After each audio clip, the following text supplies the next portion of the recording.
한여름 뜨거운 햇살이 아스팔트를 달구는 오후 시내버스는 사람들의 열기로 더욱 후끈했습니다.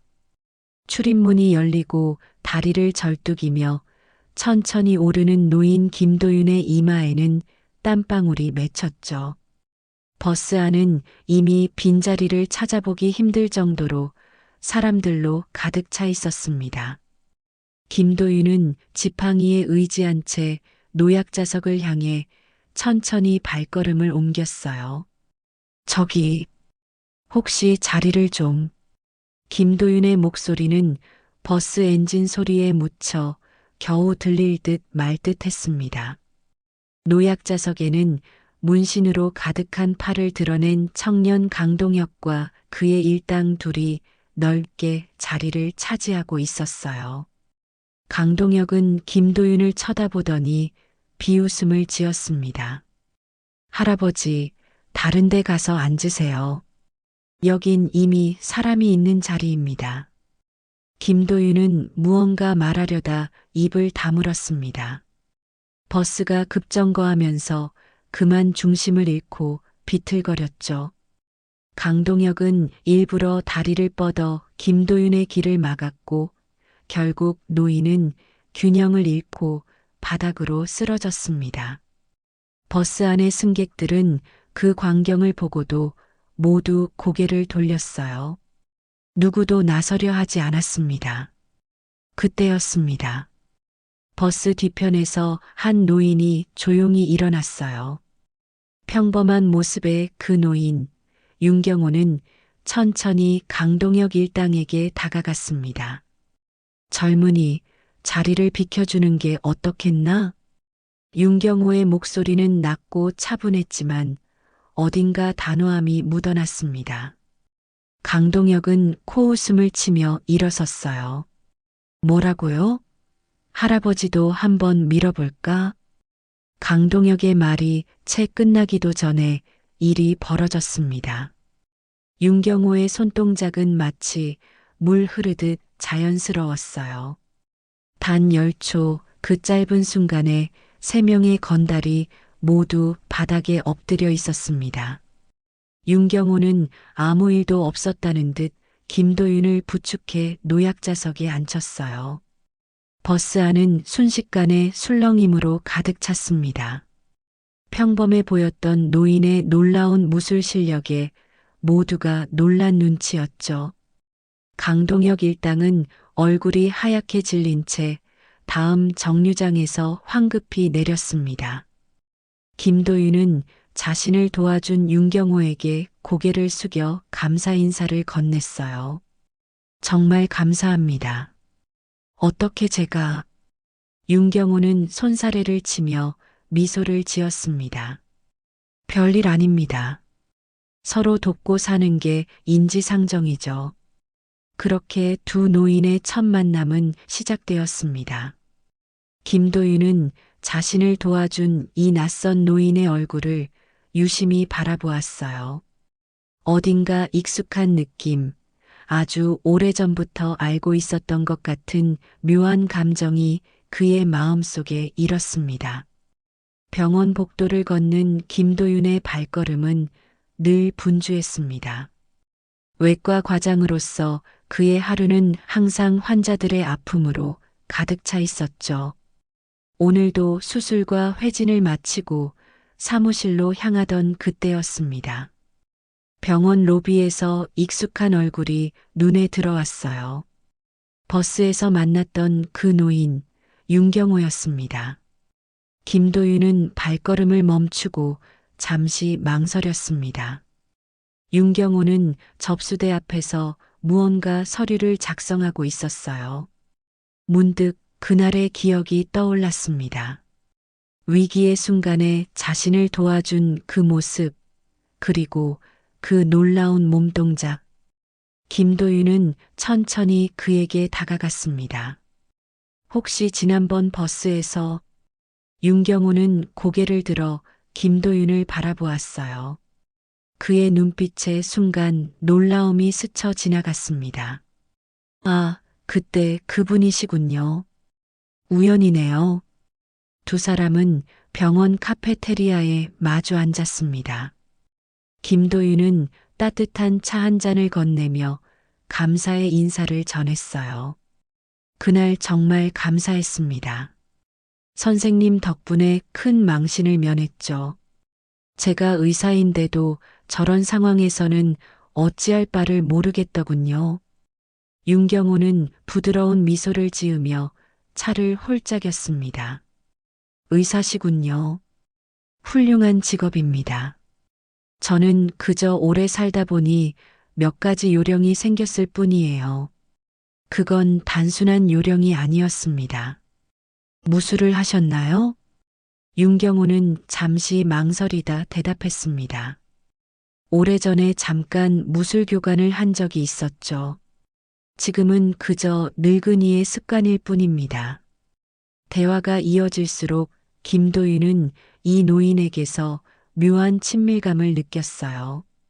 마치 오래전부터 알고 있었던 사람처럼 그의 말투와 눈빛 하나하나가 어딘가 익숙했습니다. 실례지만 혹시 저희가 전에 만난 적이 있나요? 버스에서의 일 말고. 윤경호의 표정이 순간 굳었다가 이내 부드러워졌습니다. 아니요, 그런 적은 없을 겁니다. 제가 기억력이 좋은 편이라 그런 일은 있지 않았을 테니까요. 하지만 김도윤의 마음속에는 의문이 남았습니다. 대화를 나누며 그는 자신의 어린 시절 기억 속으로 천천히 빠져들었어요. 눈보라치는 어둠 속에서 자신을 안고 달렸던 한 남자의 모습, 그리고 총성. 그 기억은 항상 흐릿하고 단편적이었지만 오늘따라 선명하게 떠올랐습니다. 선생님, 실례지만 성함이 윤경호입니다. 그 이름을 들은 순간 김도윤은 가슴이 쿵 내려앉는 느낌이었습니다. 아버지가 임종 직전에 그에게 말했던 그 이름과 같았어요. 내가 살 수 있었던 건 윤경호 씨 덕분이다. 잊지 말아라. 김도윤은 자신도 모르게 손을 뻗어 윤경호의 손등을 만졌습니다. 그의 손등에는 희미한 상처 자국이 있었어요.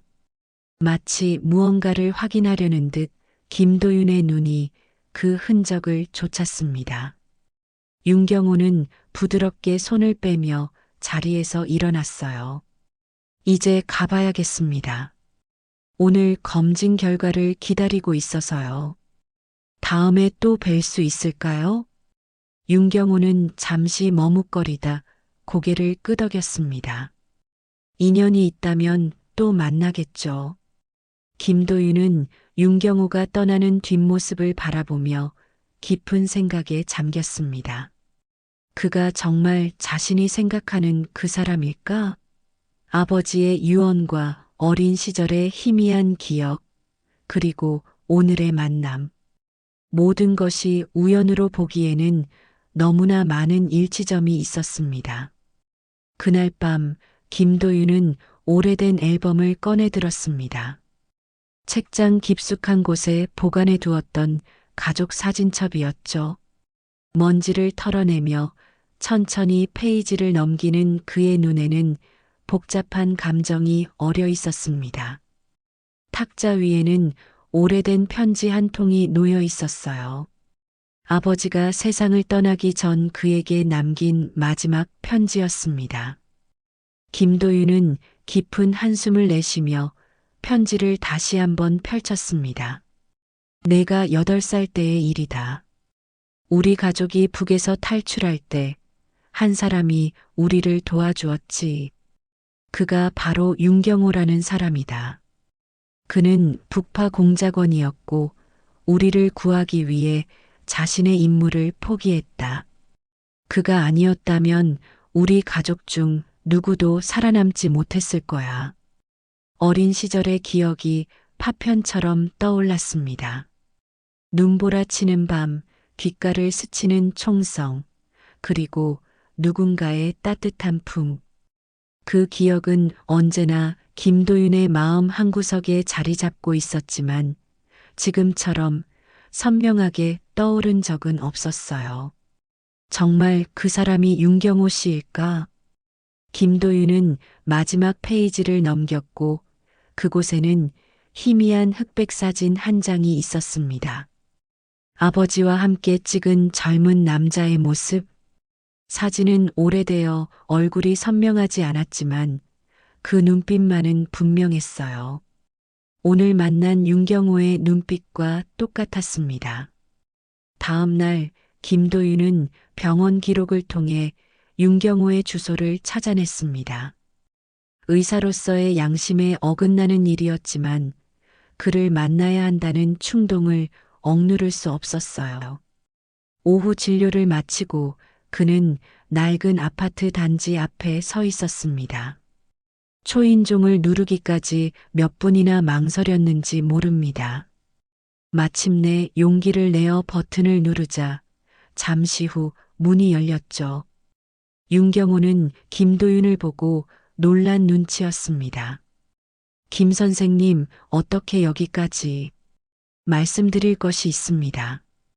윤경호는 한숨을 쉬며 김도윤을 안으로 들였습니다. 작고 소박한 원룸이었어요. 벽면에는 태권도 사범증과 몇 장의 오래된 사진이 걸려 있었습니다. 김도윤은 주머니에서 아버지의 편지와 그 흑백 사진을 꺼내 윤경호에게 건넸죠. 이 사람이 선생님 맞습니까? 윤경호는 사진을 바라보며 한동안 말이 없었습니다. 그의 손이 미세하게 떨리고 있었어요. 마침내 그가 입을 열었습니다. 어떻게 알아보셨죠? 사진이 이렇게 흐릿한데. 눈빛이요. 그리고 손등의 상처. 아버지께서 항상 말씀하셨습니다. 우리 가족을 구해준 은인의 오른손에는 십자 모양의 상처가 있다고. 윤경호는 천천히 자신의 오른손을 들어 올렸습니다. 희미하게 남아있는 십자 모양의 상처. 40년의 세월이 지났지만 그 흉터는 여전히 그곳에 있었어요. 모든 것을 말씀해 주세요. 제발. 윤경호는 깊은 한숨을 내쉬었습니다. 그런 오래된 이야기를 굳이 꺼내야 할까요? 저에겐 알 권리가 있습니다. 당신이 우리 가족의 은인이라면 왜 이제야 나타난 건지, 왜 그동안 숨어 계셨는지. 윤경호의 눈에 잠시 망설임이 스쳐 지나갔지만 이내 결심한 듯 이야기를 시작했습니다. 그의 목소리는 차분했지만 감정이 잔잔히 묻어났어요. 나는 40해 전 특수부대 소속 북파공작원이었네. 임무는 단순했지. 북에서 정보를 수집하고 돌아오는 것. 하지만 그날 밤 내가 숨어 있던 마을에서 한 가족이 탈북을 시도하다 붙잡힐 위기에 처했어. 그 가족이 우리 가족이었군요. 윤경호는 천천히 고개를 끄덕였습니다. 당시 상부의 명령은 분명했어. 임무에 방해가 되는 어떤 개입도 하지 말 것. 하지만 난 그럴 수 없었지. 특히 내가 어린 너를 보는 순간 도와야겠다고 결심했어. 윤경호의 이야기는 과거의 아픔을 되살려냈습니다. 그의 목소리는 때로는 떨리고 때로는 단호했어요. 눈앞에 펼쳐지는 기억 속 장면들을 다시 마주하는 듯한 모습이었습니다. 그날 밤은 유난히 추웠네. 눈보라가 휘몰아치고 국경지대는 온통 하얀색뿐이었지. 너희 가족은 안내인을 따라 강을 건너려 했어. 하지만 그 안내인이 밀고자였다는 걸 누가 알았겠나. 김도윤은 숨을 죽인 채 그의 말에 귀를 기울였습니다. 윤경호는 잠시 물을 한 모금 마시고 이야기를 이어갔죠. 국경 경비대가 갑자기 나타났을 때 난 잠복 중이었어. 너희 가족이 붙잡히는 모습을 지켜볼 수밖에 없었지. 그런데 내 아버지가 필사적으로 너를 감싸 안으며 도망치는 모습을 보는 순간 내 임무고 뭐고 다 잊어버렸네. 윤경호의 눈에 맺힌 눈물이 그의 주름진 뺨을 타고 흘러내렸습니다. 그는 서둘러 손등으로 눈물을 훔쳤어요. 내가 갑자기 나타나 경비대의 주의를 돌린 사이 너희 가족은 숲속으로 도망칠 수 있었지. 하지만 그들이 쏜 총알 하나가 내 어머니의 어깨를 스쳤어. 난 너희를 데리고 숨겨놓은 창고로 피신했지만 이미 내 신부는 탈로 났어. 김도윤의 기억 속에서 희미하게 남아있던 장면들이 점점 선명해졌습니다. 어둠 속에서 누군가가 자신을 안고 달리던 감각, 그리고 어머니의 신음소리, 모두 현실이었던 거죠. 그렇게 우리를 구해주셨군요. 그런데 어떻게 국경을 넘을 수 있었습니까? 윤경호는 쓴웃음을 지었습니다. 비밀 통로였지. 내가 임무 수행을 위해 사용하던 루트였어. 너희를 데리고 3일 동안 산길을 헤맸지. 특히 내 어머니의 상태가 심각해서 매 순간이 고비였어. 다행히 국경을 넘어 군부대에 도착했을 때 너희는 안전했어. 그런데 왜 그 후로 연락하지 않으셨나요? 아버지는 항상 당신을 찾고 계셨는데 윤경호의 표정이 어두워졌습니다. 그의 목소리는 더욱 낮아졌어요. 난 명령을 어긴 배신자였네. 임무보다 민간인을 우선시했다는 이유로 부대에서 추방됐지. 모든 기록에서 내 이름은 지워졌어. 그저 실종된 요원 정도로만 남았을 거야. 너희와 접촉했다간 너희에게도 위험이 갈 수 있었어. 김도윤은 충격에 말을 잇지 못했습니다. 한 사람의 선택이 어떻게 그의 인생을 완전히 바꿔놓았는지 실감하는 순간이었죠. 그래서 평생을 숨어 사셨던 겁니까? 숨었다기보다는 새 삶을 시작했지. 태권도장을 열어 아이들을 가르쳤어. 누군가를 지키는 일은 계속하고 싶었거든. 그리고 가끔 멀리서 너희 가족을 지켜봤네. 내가 의대에 합격했을 때, 결혼식을 올렸을 때. 하지만 다가가진 않았지. 김도윤의 눈시울이 붉어졌습니다. 그의 인생의 중요한 순간마다 멀리서 지켜보고 있었다는 사실이 가슴을 쓰라리게 했어요. 그런데 왜 이제 와서 나타나신 겁니까? 버스에서 우연은 아니었을 텐데요. 윤경호는 잠시 침묵했습니다. 그는 천천히 일어나 작은 서랍에서 봉투 하나를 꺼내왔어요. 얼마 전 건강검진을 받았네. 결과가 좋지 않아. 내 시간이 얼마 남지 않았다는 걸 알게 됐지. 그래서 마지막으로 널 한번 보고 싶었어. 내가 의사가 되어 사람들을 구하는 모습을, 내가 옳은 선택을 했다는 걸 확인하고 싶었던 거야. 김도윤은 떨리는 손으로 봉투를 받아들었습니다. 검사지에는 심각한 간질환 진단과 함께 남은 시간이 몇 개월 정도라는 냉혹한 현실이 적혀 있었어요.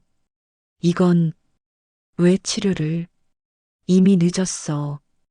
게다가 내 나이에 무슨 치료를 받겠나? 난 이미 충분히 살았네. 후회는 없어. 김도윤은 문득 자신이 의사라는 사실을 떠올렸습니다. 자신의 생명을 구해준 사람이 지금 죽어가고 있는데 그저 바라볼 수만은 없었어요. 제가 담당하겠습니다. 제가 선생님을 치료해 드릴게요. 우리 병원에는 간질환 전문 치료팀이 있습니다. 아직 늦지 않았어요. 윤경호는 부드럽게 웃으며 고개를 저었습니다. 자연의 섭리를 거스를 순 없네. 난 그저 내가 안전하게 자라서 다른 이들을 돕는 모습을 보고 싶었을 뿐이야. 김도윤은 윤경호의 손을 꼭 잡았습니다. 그의 눈에는 결연한 의지가 담겨 있었어요. 이번엔 제가 선생님의 생명을 구할 차례입니다. 제발 거절하지 마세요. 다음 날 아침 병원 응급실은 평소보다 더 분주했습니다. 갑작스러운 구급차의 사이렌 소리가 울려 퍼지고 의료진들이 분주히 움직이는 사이 김도윤은 수술 일정을 확인하고 있었어요. 그때 간호사가 급히 다가왔습니다. 김 과장님, 응급 환자가 왔습니다. 75세 남성인데 갑작스러운 의식 소실과 함께 토열 증상이 있었다고 해요. 김도윤은 고개를 들었습니다. 상태는요? 현재 의식은 돌아왔지만 불안정합니다. 혈압이 계속 떨어지고 있어요. 간경화로 인한 식도 정맥류 파열이 의심됩니다. 그 순간 김도윤의 가슴이 덜컥 내려앉았습니다. 정확히 윤경호의 상태와 일치하는 증상이었어요. 그는 응급실로 뛰어갔고 침대에 누워있는 환자를 보는 순간 숨이 멎는 것 같았습니다. 창백한 얼굴로 누워있는 윤경호였습니다. 윤경호 씨, 저예요, 김도윤. 윤경호는 힘겹게 눈을 떴습니다.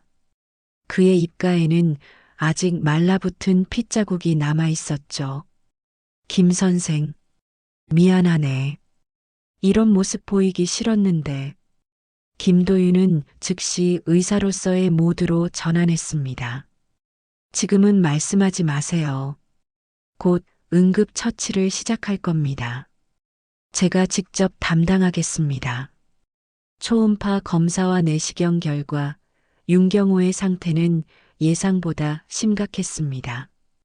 간경화가 이미 상당히 진행되었고 식도정 맥류 파열로 인한 대량 출혈이 있었어요. 응급 내시경, 지혈술이 필요한 상황이었습니다. 응급수술을 준비해 주세요. 내시경, 지혈술과 함께 간동맥 색전술도 병행할 겁니다.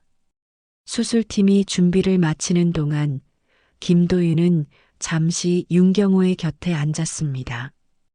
의식이 희미한 그가 김도윤의 손을 꼭 잡았어요. 걱정 마.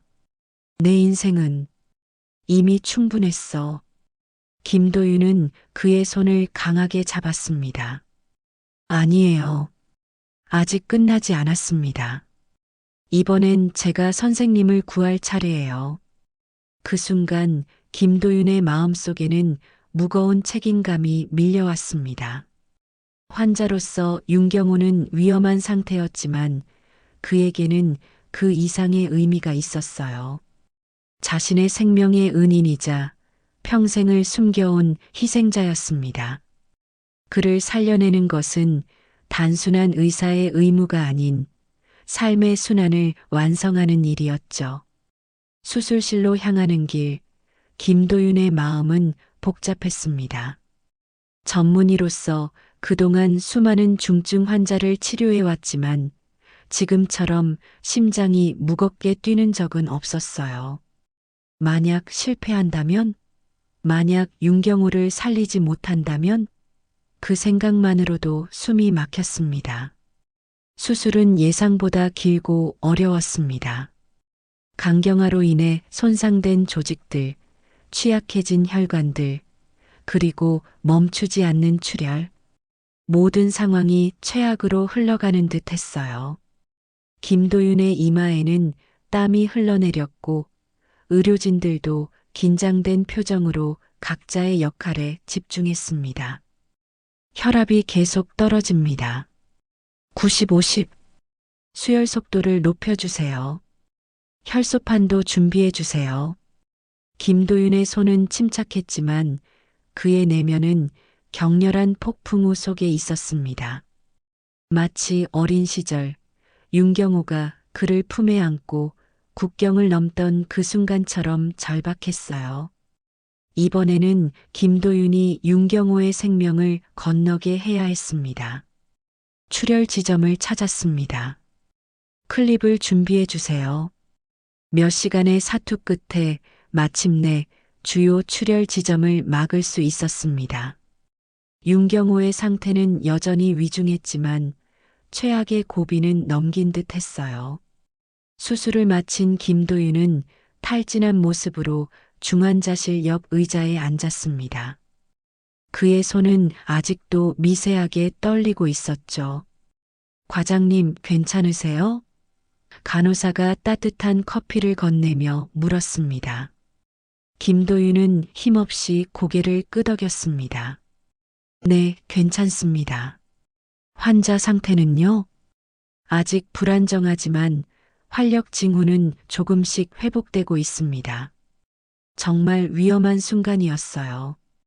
김도윤은 유리창 너머로 보이는 윤경호의 모습을 바라보았습니다. 산소 마스크를 쓰고 각종 모니터에 연결된 그의 모습이 너무나 가냘프게 보였어요. 한때 3명의 건달을 단숨에 제압했던 그 강인한 사람이 지금은 생명의 균형을 간신히 유지하고 있었습니다. 살아야 해요. 꼭 살아야 해요. 김도윤은 마음속으로 기도했습니다. 흰 눈이 내리는 창밖을 바라보며 김도윤은 윤경호의 병실 앞에 서 있었습니다. 수술 후 나흘 윤경호는 기적적으로 위기를 넘기고 일반 병실로 옮겨졌어요. 아직 완전히 회복된 것은 아니었지만 의료진들조차 놀랄 정도로 빠른 회복세를 보이고 있었습니다. 들어가도 될까요? 김도윤이 조심스럽게 문을 두드렸습니다. 윤경호는 창가에 누워 밖을 바라보고 있다가 천천히 고개를 돌렸어요. 그의 얼굴은 여전히 창백했지만 눈빛은 이전보다 훨씬 생기가 돌았습니다. 김 선생, 들어오게. 김도윤은 침대 옆 의자에 앉았습니다. 그의 손에는 차트가 들려 있었죠. 상태가 많이 좋아지셨네요. 혈액 검사 수치도 안정되고 있습니다. 윤경호는 쓴웃음을 지었습니다. 이렇게 오래 살 줄은 몰랐네. 내 인생은 이미 40년 전에 끝났어야 했는데. 그런 말씀 마세요. 선생님의 삶은 소중합니다. 당신이 아니었다면 지금의 저도 없었을 거예요. 침묵이 잠시 이어졌습니다. 창밖으로 내리는 눈을 바라보던 윤경호가 문득 말했어요. 저 눈을 보니 그날이 생각나는군. 국경을 넘던 날. 내가 내 등에 엎여 있었지. 너무 추워서 내 작은 몸이 계속 떨고 있었어. 그때 난 생각했네. 이 아이만은 꼭 살려야 한다고. 김도윤의 눈에 이슬이 맺혔습니다.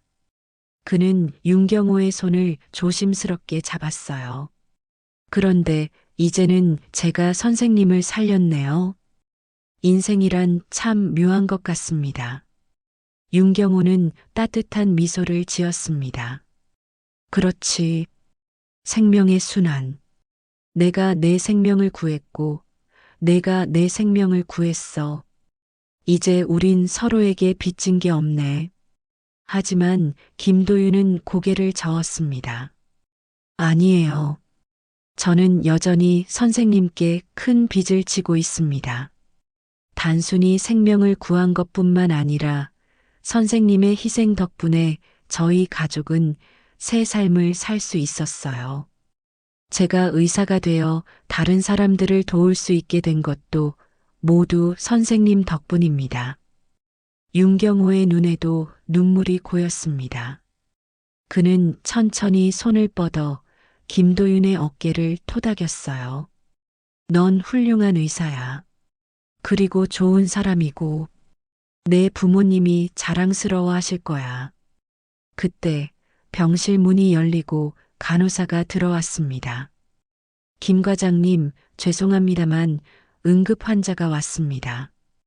지금 바로 가보셔야 할 것 같아요. 김도윤은 윤경호를 바라보았습니다. 먼저 가봐야 할 것 같아요. 저녁에 다시 들를게요. 윤경호는 이해한다는 듯 고개를 끄덕였습니다. 가보게. 다른 사람들에게도 내 도움이 필요하니까. 김도윤이 나간 후 윤경호는 다시 창밖에 눈을 바라보았습니다. 그의 마음 속에는 오랜 시간 짊어져 온 무거운 짐이 조금씩 가벼워지는 느낌이 들었어요. 마침내 자신의 과거와 화해하고 숨겨왔던 비밀에서 벗어나는 것 같았습니다. 그날 저녁 김도윤은 약속대로 윤경호의 병실을 다시 찾았습니다. 그의 손에는 작은 종이 가방이 들려 있었어요. 잠시 방해해도 될까요? 김도윤이 조심스럽게 물었습니다. 윤경호는 책을 읽다가 고개를 들었습니다. 물론이지. 들어오게. 김도윤은 가방에서 낡은 체스판을 꺼냈습니다. 아버지께서 남기신 거예요. 혹시 체스 두실 줄 아세요? 윤경호의 눈이 반짝였습니다. 체스라. 오래전에 배운 적이 있네. 내 아버지와 함께 두기도 했지. 두 사람은 조용히 체스를 두기 시작했습니다. 말없이 진행되는 게임 속에서 그들은 서로의 존재만으로도 충분한 위안을 느꼈어요. 한때는 서로 모르는 타인이었고, 이제는 서로의 생명을 구한 특별한 관계가 된 두 사람. 그들 사이에는 이제 깊은 유대가 형성되어 있었습니다. 내가 이번 일로 깨달은 게 있네. 윤경호가 문득 말했습니다. 무엇인가요? 숨기고 살아온 내 과거가 결국은 나를 구원했다는 거야. 내가 그날 옳은 선택을 했다는 걸 내가 증명해줬네. 봄 기운이 완연한 5월의 어느 날 병원 뒤편 작은 정원에서 김도윤과 윤경호는 나란히 벤치에 앉아 있었습니다. 윤경호의 퇴원을 이틀 앞둔 날이었어요. 석 달 동안의 치료 끝에 그의 상태는 놀랍도록 호전되었고 의료진들은 이를 작은 기적이라 불렀습니다. 참 좋은 날씨네요. 김도윤이 따뜻한 차를 건네며 말했습니다. 윤경호는 고개를 끄덕이며 찻잔을 받았어요. 그렇군.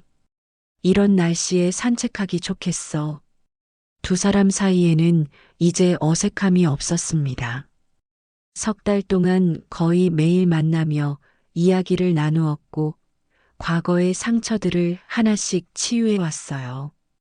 김도윤은 윤경호에게서 아버지를 보았고 윤경호는 김도윤에게서 새로운 인생의 의미를 찾았습니다.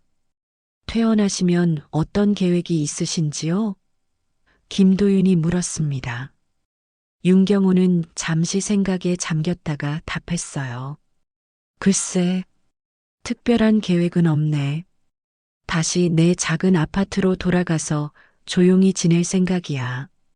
혼자 계시기엔 아직 걱정되는데, 우리 집에서 지내시는 건 어떨까요? 작지만 손님방이 있습니다. 윤경호는 미소 지으며 고개를 저었습니다. 고맙지만 괜찮아. 난 평생 혼자 살아왔으니까. 게다가 젊은 부부의 생활에 늙은이가 끼어들면 방해만 될 거야. 아내도 선생님을 만나고 싶어 합니다. 우리 첫아이가 곧 태어날 예정인데 그 아이에게 할아버지가 필요해요. 윤경호의 눈빛이 흔들렸습니다. 그의 손이 살짝 떨리는 것을 김도윤은 놓치지 않았어요. 할아버지라. 내가 윤경호의 목소리에는 감동이 묻어났습니다. 김도윤은 진심을 담아 말했습니다. 네, 선생님은 이미 저희 가족입니다. 제 목숨을 구해주셨고, 이제는 저희 가족의 일원으로 함께 하셨으면 해요. 윤경호는 잠시 말을 잇지 못했습니다. 그의 눈에는 맑은 눈물이 고였어요. 한평생 혼자 살아온 그에게 가족이라는 단어는 너무나 낯설면서도 따뜻한 의미였습니다. 고맙네. 정말 고마워. 그는 겨우 말을 이었습니다. 김도윤은 조심스럽게 윤경호의 어깨를 감쌌습니다. 그들은 한동안 아무 말 없이 봄날의 풍경을 바라보았어요. 새들이 지저귀는 소리, 바람에 흔들리는 나뭇잎 소리, 그리고 멀리서 들려오는 아이들의 웃음소리. 그 모든 것이 새로운 시작을 알리는 듯 했습니다. 실은 드릴 것이 있습니다. 윤경호가 천천히 자리에서 일어났습니다. 그는 근처에 두었던 가방에서 작은 상자를 꺼냈어요. 오래된 나무 상자였습니다. 윤경호는 조심스럽게 상자를 열었고 그 안에는 낡은 군복과 몇 개의 배지가 있었습니다. 이건 40해 전에 내 것들이네. 그동안 숨겨두었지만 이제는 내게 주고 싶어. 김도윤은 경외심을 가지고 그것들을 바라보았습니다. 상자 안에는 윤경호의 젊은 시절 사진도 있었어요. 결연한 표정의 젊은 장교, 그리고 그 옆에 적힌 북파 공작원 제3기수라는 글씨. 이건 제가 받아도 될지 모르겠습니다. 너무 소중한 것들인데. 윤경호는 단호히 고개를 끄덕였습니다. 내 인생의 증거야. 내가 보관해 주었으면 해. 언젠가 내 아이에게 들려줄 이야기가 필요할 때 이것들이 도움이 될 거야. 김도윤은 깊은 감사의 마음으로 상자를 받았습니다. 그것은 단순한 물건이 아니라 한 사람의 인생, 그리고 두 가족의 운명이 교차한 순간을 담고 있는 소중한 유산이었어요. 감사합니다. 소중히 간직하겠습니다. 윤경호는 마지막으로 상자 속에서 작은 봉투를 꺼냈습니다. 이건 내 아버지가 내게 준 편지야. 내가 태어났을 때 써준 거야. 읽어보렴. 김도윤은 떨리는 손으로 봉투를 열었습니다. 아버지의 낯익은 필체로 쓰인 편지였어요. 경호에게 오늘 내 아들이 태어났네. 그 아이의 이름은 도윤이라고 지었네. 자네가 우리를 구해주지 않았다면 이 아이는 세상에 태어나지 못했을 거야. 언젠가 기회가 된다면 이 아이에게 자네의 이야기를 들려주고 싶네. 진정한 용기가 무엇인지, 희생이 무엇인지 알려주고 싶어. 평생 자네의 은혜는 잊지 않을 것이네. 언젠가 다시 만날 수 있기를. 편지를 읽는 김도윤의 눈에서 눈물이 흘러내렸습니다. 윤경호는 그의 눈물을 닦아주었어요. 이제 모든 것이 제자리를 찾은 것 같구나. 1년 후 김도윤 병원의 복도는 평소와 같이 분주했습니다. 환자들이 오가고 의료진들이 바쁘게 움직이는 가운데 김도윤은 자신의 진료실에서 마지막 차트를 확인하고 있었어요. 창밖으로는 가을의 황금빛 햇살이 따스하게 내리쬐고 있었습니다. 과장님, 오늘 외래 진료는 여기까지입니다. 간호사가 문을 두드리며 말했습니다. 김도윤은 고개를 끄덕였습니다. 고마워요. 저는 조금 더 있다 가겠습니다. 간호사가 나간 후 김도윤은 책상 서랍을 열어 작은 사진첩을 꺼냈어요. 그 안에는 최근 찍은 가족 사진이 있었습니다. 그의 아내와 갓 태어난 아들, 그리고 그들과 함께 있는 윤경호의 모습.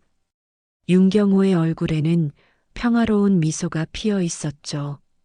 김도윤은 사진을 바라보며 지난 1년을 회상했습니다. 윤경호는 결국 그의 초대를 받아들여 김도윤의 집 근처로 이사했어요. 처음에는 독립적인 공간을 고집했지만 김도윤의 아들이 태어난 후로는 거의 매일 그들의 집을 방문했습니다. 아이에게 윤경호는 친할아버지나 다름없는 존재가 되었죠. 진료실 문이 다시 열렸습니다. 윤경호가 환한 미소를 지으며 들어왔어요. 아직 일하고 있었구나. 오늘은 일찍 끝난다고 했잖니? 김도윤은 반가움에 자리에서 일어났습니다. 선생님, 어서 오세요. 방금 마무리하는 중이었어요. 윤경호는 가볍게 터부타케를 들고 있었습니다. 민지가 오늘 저녁은 내가 음식을 가져가라고 부탁했어. 아이가 조금 보채서 요리할 시간이 없다더군. 김도윤은 웃으며 자켓을 걸쳤습니다. 아내가 선생님 요리를 정말 좋아하니까요. 특히 선생님의 된장찌개는 제가 먹어본 것 중 최고예요. 두 사람은 함께 병원을 나섰습니다. 가을 저녁의 선선한 바람이 두 사람의 얼굴을 스쳤어요. 병원 앞 광장을 지나는데 김도윤은 갑자기 걸음을 멈추었습니다. 젊은 남자가 노인을 거칠게 밀치는 모습이 보였기 때문이었어요. 죄송합니다만 제 자리로 가주시겠어요? 여기 앉으려고 한참을 기다렸다고요. 김도윤과 윤경호는 서로를 바라보았습니다. 특별한 대화 없이도 그들은 서로의 생각을 읽을 수 있었어요. 김도윤이 앞으로 나섰고 윤경호는 그를 지켜보았습니다. 괜찮으세요? 김도윤이 쓰러진 노인에게 다가가 손을 내밀었습니다.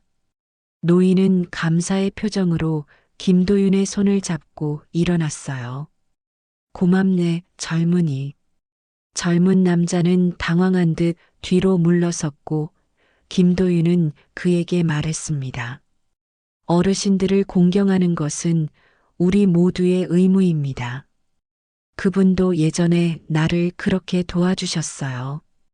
그 말을 들은 윤경호의 눈에 감동의 빛이 어렸습니다. 자신의 작은 선행이 이렇게 다른 이에게 이어질 줄은 예상하지 못했죠. 그것은 마치 물결이 퍼져나가듯 한 사람의 선한 행동이 또 다른 선한 행동을 불러일으키는 아름다운 순환이었습니다. 고맙습니다, 의사 선생님. 노인이 감사의 인사를 전했습니다. 김도윤은 미소 지으며 고개를 저었어요. 제가 한 일은 없습니다. 그저 제가 배운 대로 행동했을 뿐이에요. 노인이 떠난 후 윤경호는 김도윤의 어깨를 가볍게 두드렸습니다. 자랑스럽구나, 도윤아. 두 사람은 다시 걸음을 옮겼습니다. 석양이 물드는 하늘 아래 그들의 모습은 마치 아버지와 아들 같았어요. 서로 다른 시대를 살아온 두 사람, 하지만 그들은 이제 같은 가치를 공유하는 가족이 되었습니다. 오늘 우리 도윤이가 처음으로 할아버지라고 불렀어요. 김도윤이 말했습니다. 윤경호의 눈에 기쁨의 빛이 어렸어요. 정말 내가 그 소리를 들을 날이 올 줄이야. 이제 선생님은 진짜 우리 가족이에요. 혈연보다 더 깊은 인연으로 연결된 가족이죠. 윤경호는 깊은 감동에 말을 잇지 못했습니다. 그의 인생에서 가장 큰 결단이었던 그 순간, 어린 김도윤 가족을 구했던 그 선택이 결국 자신에게 가족이라는 선물로 돌아왔다는 사실이 그를 압도했어요. 집에 도착했을 때 김도윤의 아내가 아이를 안고 그들을 맞이했습니다. 아이는 윤경호를 보자 작은 손을 뻗으며 웃었어요. 윤경호는 조심스럽게 아이를 안았고 그 순간 그의 얼굴에는 형언할 수 없는 행복이 가득했습니다. 이제 우리는 완전한 가족이 되었네요. 김도윤의 아내가 말했습니다. 김도윤은 윤경호와 눈을 마주치며 고개를 끄덕였어요. 그들 사이에는 말로 표현할 수 없는 깊은 이해와 존경, 그리고 사랑이 흐르고 있었습니다. 버스에서의 우연한 만남으로 시작된 이 특별한 인연은 이제 영원히 이어질 것이었습니다. 모든 것이 제자리를 찾았군요. 김도윤이 말했습니다. 윤경호는 웃으며 대답했어요. 그래, 모든 것이 완벽하게 제자리를 찾았어. 그리고 그들은 함께 저녁 식탁에 앉았습니다. 창밖으로는 별들이 하나둘 빛나기 시작했고 집안에는 따뜻한 가족의 웃음소리가 가득했습니다. 서로 다른 세대, 서로 다른 이야기를 가진 사람들이 한자리에 모여 새로운 이야기를 만들어가는 순간 그것이 바로 진정한 인간의 완성이었습니다.